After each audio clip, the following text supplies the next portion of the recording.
Maraming salamat din po sa atin po technical side. Digibox, salamat po sa inyo pong pag-assist. Pagpalain po kayo ng Panginoon. Pagbati din po sa atin pong mga kapatiran dito po sa United Pentecostal Church Bulan na pinangangasiwaan ng atin pong Senior Pastor, Pastor Randy Rosare. Pastora Maricar, magandang umaga po sa inyo. Pagpalain po kayo ng ating Panginoon. Amen. At sa tatlong congregation, dyan po sa congregation ng UPC Magsaysay, UPC Iquirino at UPC Santa Remedios, magandang umaga po sa inyong lahat mga kapatid. Amen. Praise God. At salamat sa Diyos sa tagumpay ng atin pong gawaing pagsamba kahapon ng linggo. Salamat sa pagkilos ng ating Panginoon. Amen. Praise God. Kung kayo po ay merong mga katanungan, amen, tungkol sa lahat ng atin pong mga pinag-aaralan, pwede nyo po akong tawagan o di kaya i-text sa CP number 0967-364-7164, 0967-364-7164. Yan po ang aking contact number mga kapatid. Pagbati din po sa atin pong mga kapatiran dyan po sa UPC Matnog at Manurabi, magandang umaga po. Maging dyan po sa Barangay Oriental. Amen. Sa lahat ng mga kapatiran po natin dyan, magandang umaga po sa inyo. Pagpalain po kayo ng ating Panginoong Jesucristo. Amen. Praise God. At sa atin pong Facebook Live viewers, magandang umaga po sa inyo mga kapatid. Amen. Praise God. Good morning, Brother Andy Orozco. Thank you so much for watching. Pagpalain po kayo ng Panginoon. And si Sir Melbert Karungoy, magandang umaga po sir. Atin pong evangelist Sir Mel Karungoy, magandang umaga po sir. Pagpalain po kayo ng ating Panginoon. And Sister Erlenda Peruelo, magandang umaga po. Pagpalain din po kayo ng ating Panginoong Jesucristo mga kapatid. Praise the Lord. Amen. At narito po ang aking pong mga kasama para sa inyo po ay bumati, Brother Raymar and Brother Aljun. Good morning po. Praise the Lord. Sa mapagpalang umaga po sa ating lahat sa pangalan po ng ating Panginoong Jesucristo. Pagbati po sa lahat ng mga viewers at listeners ng Si Jesus ang Buhay na Pag-asa. Pagpalain po kayo ng ating Panginoon. At pagbati din sa lahat ng mga kapatiran sa tatlong congregation ng Bulan, sa Iquirino, Magsaysay at Santa Remedios. Pagpalain po tayong lahat ng ating Panginoon at maraming salamat po sa inyong patuloy na pagsubaybay at pakikinig sa programang Si Jesus ang Buhay na Pag-asa. At pagbati din po sa mga kapatiran natin dyan sa Barangay Zone 7, sa Hipulye family, kila Brother Rigor at Ate Shirel Hipulye. Good morning po sa inyo dyan at maging kay Tatay Boy Dere na walang sawang nakikinig sa kanyang radio araw-araw mga kapatid. Pagpalain ka po ng ating Panginoon sa iyong walang sawang pagsuporta at pakikinig ng mga salita ng Diyos sa programang Si Jesus ang Buhay na Pag-asa. And also sa lahat ng mga kapatiran sa Barangay Aquino, sa Gotes family, good morning po, at maging sa Guyal family at Asuela family, patuloy kayong pagpalain ng ating Panginoon, at maging sa lugar ng Santa Remedios, sa Goliana family and sa Soledad family, Isiha family, patuloy po kayong pagpalain ng ating Panginoong Jesucristo. Amen, Brother Aljun. Praise the Lord, isang mapagpalang umaga sa bawat isa sa atin sa pangalan ng Panginoon. Binabati natin ang lahat ng kapatiran na patuloy na sumusubaybay sa programang Si Jesus ang Buhay na Pag-asa, maging ang mga kapatiran natin dyan sa Barangay Aguinaldo, sa Pilahio family, amen, sa Reyes family, pagpalain kayo dyan ng ating Panginoon, at lahat ng listener dyan sa coastal area, sa Cabarawan, Sagrada at Osmeña and Biton, pagpalain po kayo dyan ng ating pong Panginoon. Patuloy natin na pakinggan ang mga salita ng Panginoon na maghahatid sa atin patungo sa buhay na walang hanggan. Pagpalain tayong lahat ng ating Panginoon. Purihin ang pangalan ng ating Panginoon mga kapatid, at salamat sa Diyos sa lahat ng mga radio listeners na ngayon ay time team na at walang sawang nakikinig ng ating pong programang Si Jesus ang Buhay na Pag-asa. Thank you very much po. Pagpalain kayo ng Panginoon. Amen. Nawa patuloy lang natin pakinggan at unawain ang mga salita ng Diyos na atin pong ipinapangaral sa programang ito. Amen. And Sister Helen Detera, Sister Cheryl Murata, magandang umaga din po sa inyo. And Sister Divine Spilaguyal, thank you so much for watching. Pagpalain po kayo ng ating Panginoong Jesucristo. Amen. At sa lahat ng mga manunood pa, pagpalain din po kayo ng ating Panginoon. Tayo po ay magpapatuloy sa programang si Jesus ang buhay na pag-asa. Amen. Sa ating pong pagtatalakay, simulan po natin sa pamamagitan ng pag-aaral ng salita ng ating Panginoon. Sabayan niyo po kami mga kapatid sa atin pong pagtatalakay at hayaan natin na hipuin ng Diyos ang ating mga puso at ang ating pong mga isipan. Tayo po ay manalangin sa ating pagpapasimula. Dakilang Diyos, aming Panginoong Hesus, maraming salamat po sa bagay na ito, sa oras na ito, Panginoon. Minsan pa kami ay mag-aaral ng iyong banal na salita. Tulungan po kami, O Diyos, lalo na ang amin pong mga taga-subaybay, mga nakikinig, mga nanunood. Hipuin mo ang kanilang natin ay kayang baguhin ng salita ng ating Panginoong Hesukristo. Kaya nga ang sabi doon, ang salita ng Diyos ay buhay at mabisa at matalas kaysa alinmang tabak na may 2 talim. At ito ay bumabaon mga kapatid hanggang sa paghihiwalay ng kaluluwa at espiritu ng mga kasukasuan. At ito ang maganda, madali na isulat mga kapatid. Pero hanggang ngayon, napaka-epektibo pa po ng salita ng Diyos sa buhay ng tao. Kaya lang naman ito hindi mo nararanasan sa buhay mo kasi hindi mo pinapahalagahan, binabaliwala mo, pangalawa, hindi mo pinaniniwalaan, pangatlo, mga kapatid, amen, ayaw mong paniwalaan at meron kang gustong paniwalaan. Kaya hindi mo talaga ito personal na mararanasan. Pero kung iyong bubuksan ang iyong puso at isipan habang ikaw, kapatid at kaibigan, nakikinig ngayon sa salita ng Diyos na ating pinag-aaralan ngayon, magkakaroon ito ng direct effect sa buhay mo, mga kapatid. Dahil ang salita ng Diyos ay buhay at mabisa, mga kapatid. Sa English translation, the Word of God is quick and powerful. Mabisa ito. Sabi natin na lahat ng bagay na ating mga pinagpagalan, lahat ng mga bagay na ating mga ginagawa na labas sa kalooban ng Diyos, ito'y magiging walang kabuluhan lamang. Sapagkat nagiging makabuluhan lamang po ang ating mga ginagawa kapag ito po ay naaayon sa kalooban ng ating Panginoon. Sapagkat kung hindi naaayon sa kalooban ng Panginoon, ito po ay naaayon sa sanlibutan. Mga kapatid, kung ang ginagawa mo ay hindi kalooban ng Diyos, ibig sabihin, yan po ay naaayon sa sanlibutan. Makasanli din po ang dahilan kung bakit every time na may mga ganitong pangangaral sa programang itong si Jesus ang buhay na pag-asa, may mga panahon na parabang binabalatan tayo, parabang alam nang nangangaral ang buong pagkatao natin, pero hindi naman talaga totoo na alam ng mga ngaral, mga kapatid. Dahil kagaya ngayon, nangangaral po ang inyong lingkod, hindi ko man po kayo nakikita, naririnig nyo ang buhay natin ng pagyakap sa katotohanan na walang iba kundi ang salita ng Panginoong Hesus lamang. Galatia 3:24, pakinggan natin ang sinasabi, mga kapatid. Ano pat ang kautusan ay siyang naging tagapagturo natin upang ihatid tayo kay Kristo, upang tayo'y ariing ganap sa pamamagitan ng pananampalataya. Amen.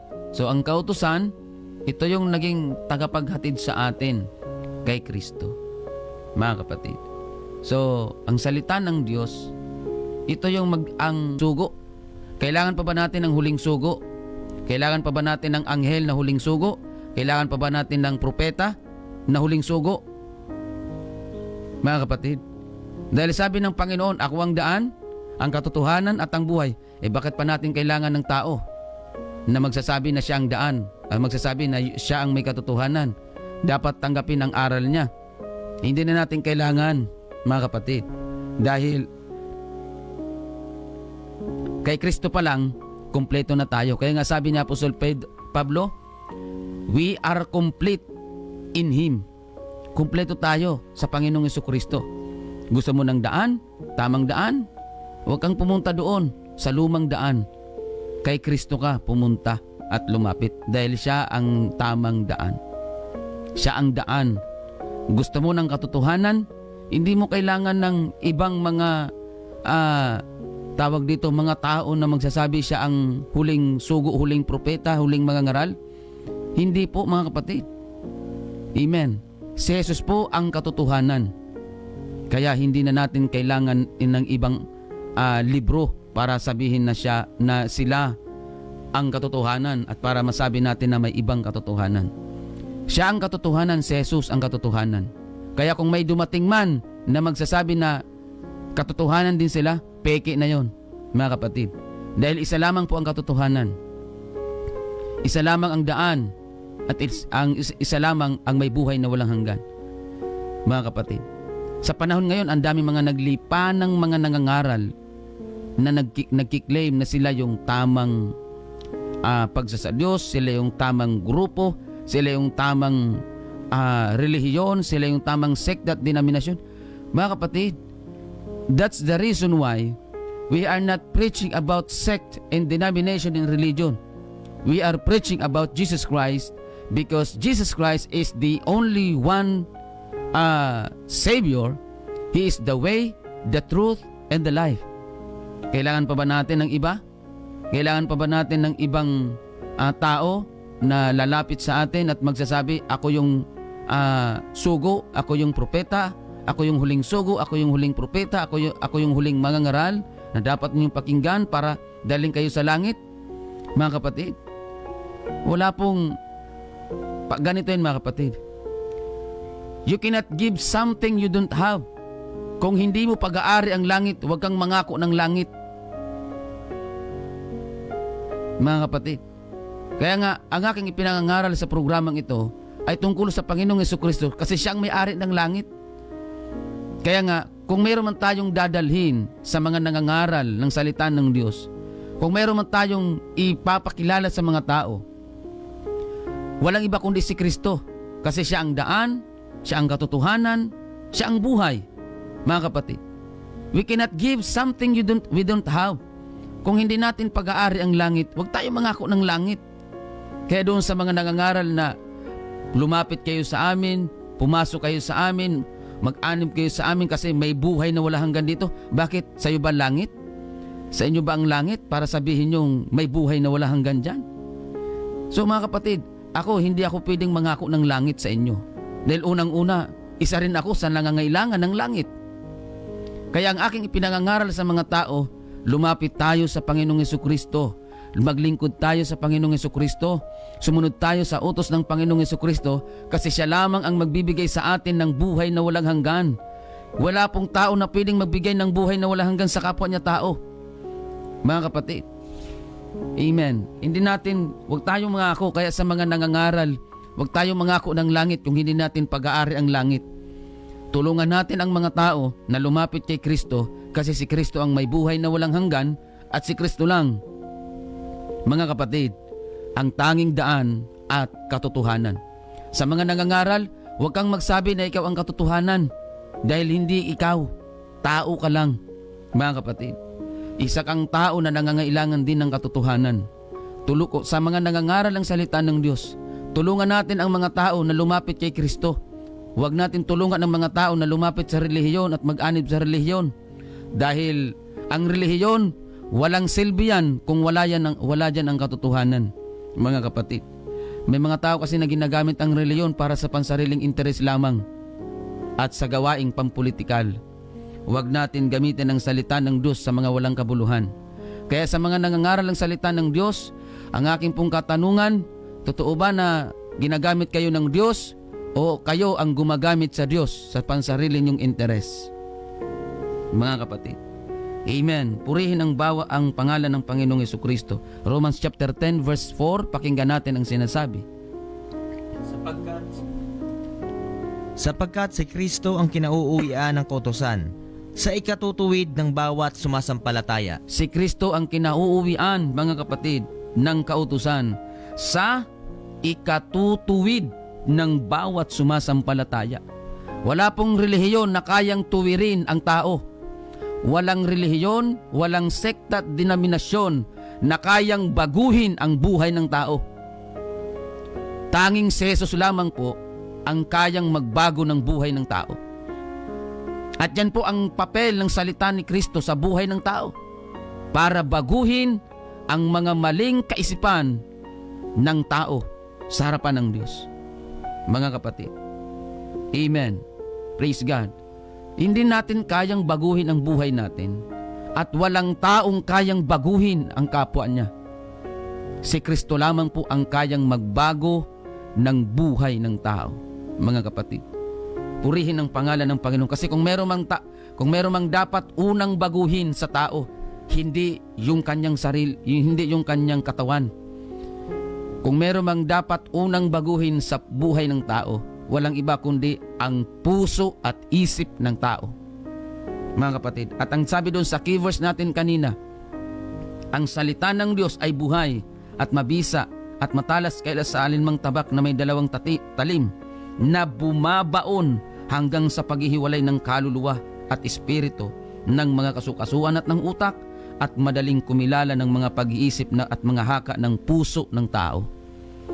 Yan po ang salita ng Diyos, ang dahilan kung bakit ang salita lamang ng Diyos ang kayang o ang pwedeng magbago sa buhay ng tao.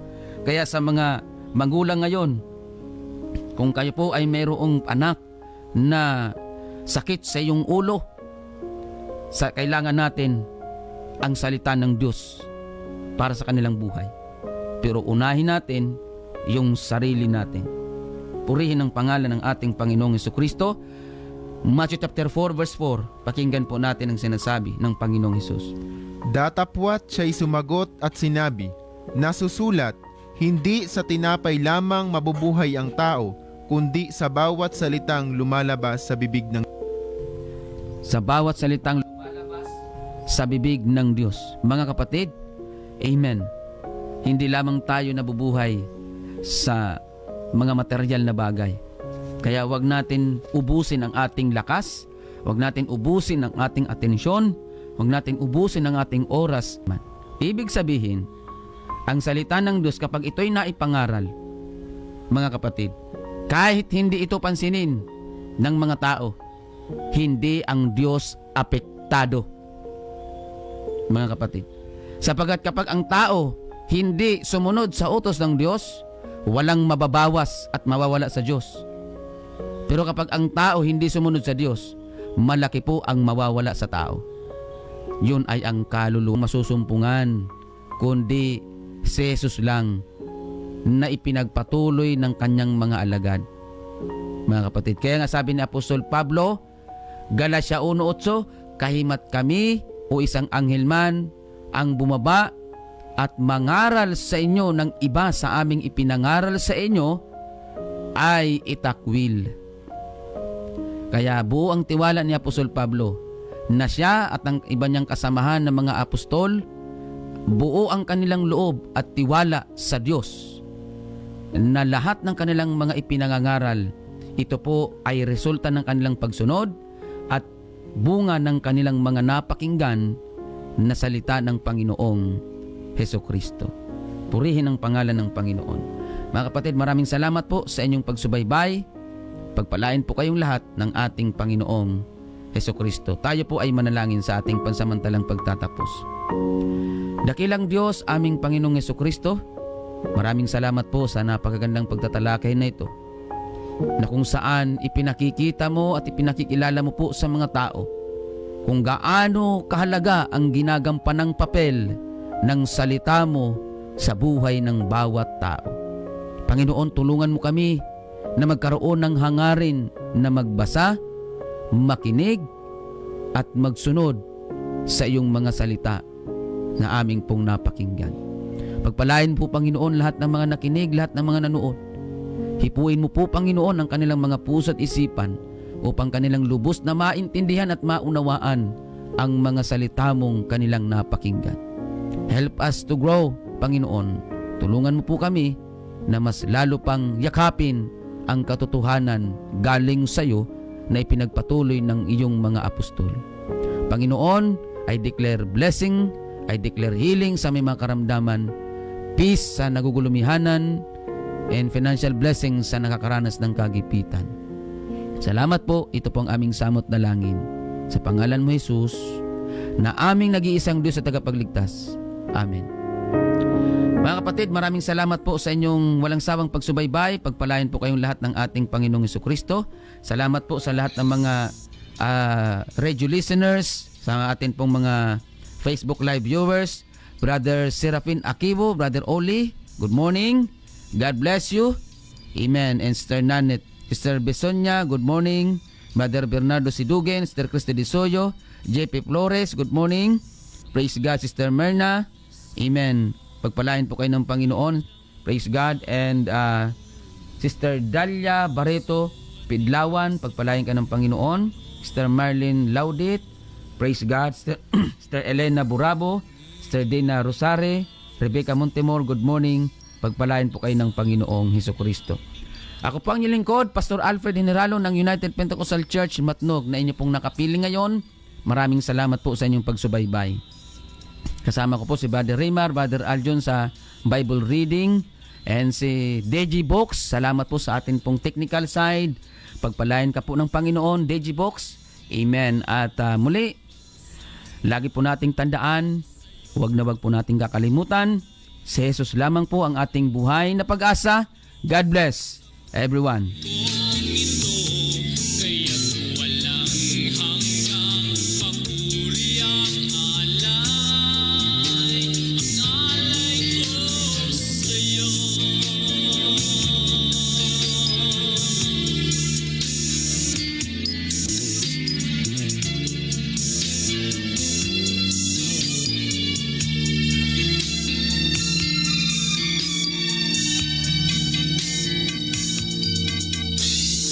Buhay ko ngayon, payapa at mayroong kulay, pinatawad at pinagmumong tunay.